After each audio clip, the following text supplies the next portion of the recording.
সুপ্রিয় দর্শক, আসসালামু আলাইকুম রহমতুল্লাহ। Welcome to thanks all news. আজকে আমরা বর্তমানে অবস্থান করছি দিনাজপুরে কালীতলায় হানিফ কাউন্টার, 1 নম্বর কাউন্টার।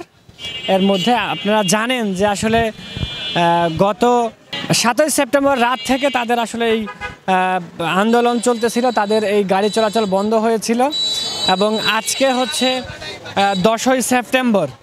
তো গতকাল রাত থেকে নাকি চালু করে দেওয়া হয়েছে ঢাকাগামী যেসব বাসগুলো ছিল সেগুলো চালু করে দেওয়া হয়েছে। তো কতটুকু এটা সত্য, আমরা একটু হানিফ কাউন্টারের এই প্রথম গেটের ম্যানেজারের সাথে একটু বিস্তারিত কথা বলার চেষ্টা করব। আসসালামু আলাইকুম রহমতুল্লাহ। আচ্ছা, এই যে গত কয়েকদিন, 2 দিন মনে হয় গাড়ি চলাচল বন্ধ ছিল, ঢাকাগামী গাড়ি, একদিন 9 তারিখ 5টা পর্যন্ত। তো এটা কি এখন চালু করা হয়েছে? যে গাড়ি চালু হয়েছে। আপনাদের যেন কি দাবি ছিল এবং গাড়ি বন্ধ করার কি কারণ ছিল? আমাদের দাবি, শহর থেকে আমাদেরকে বের করে দেওয়া হচ্ছে। আমরা বলছি আমরা শহরে থাকতে চাই, আর নির্দিষ্ট কোনো স্থানে আমরা যাত্রী উঠানামা করব এবং নির্দিষ্ট একটা স্থান আমাদের দরকার। সেই জায়গায় 4টি জায়গার লোকেশন দেওয়া হয়েছে। 1 নম্বরে দেওয়া আছে মাতাসাগর ময়লাগাড়া, 2 নম্বরে পুলিশ ব্যুরো অব ইনভেস্টিগেশন, 3 নম্বরে হচ্ছে পিডিবির পাশে আনসার ক্লাবের পাশে পিঞ্জরপোল সোসাইটি, আর একটা হচ্ছে আগা খান, বালুবাড়ি আগা খানের পেট্রোল পাম্পের পাশে, যেখানে পৌরসভার ময়লা ফেলায়।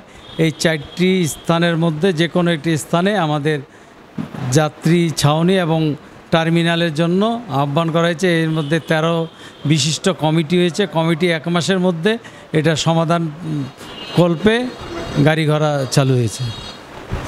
তো এটা মানে 1 মাসের মধ্যে এটা বাস্তবায়ন করা হবে? 1 মাসের মধ্যে এটা বাস্তবায়ন করা হবে। এটা কোথা থেকে অনুমোদন করা হয়েছে? ডিসি সাহেবের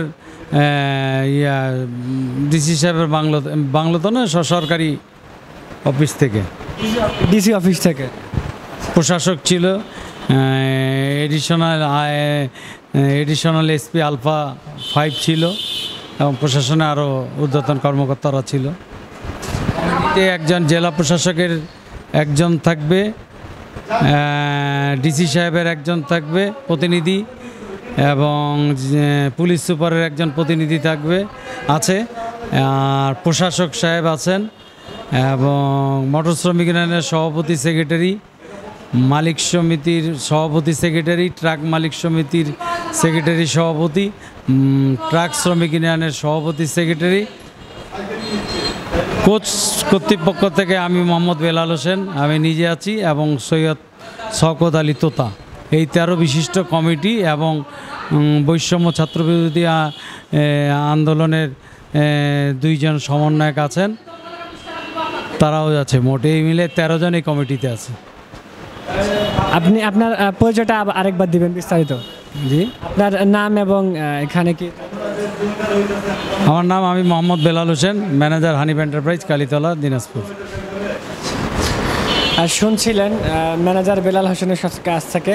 আমরা এর আগেও ওনার কাছ থেকেই বিস্তারিত জেনেছি এবং ফোনের মাধ্যমে ওনার কাছ থেকে সকল তথ্য নিয়েছি। চালু হচ্ছে দিনাজপুর থেকে ঢাকাগামী সকল বাস চলাচল। আপনারা বিস্তারিত শুনলেন দিনাজপুর হানিফ কাউন্টারের ম্যানেজারের কাছ থেকে।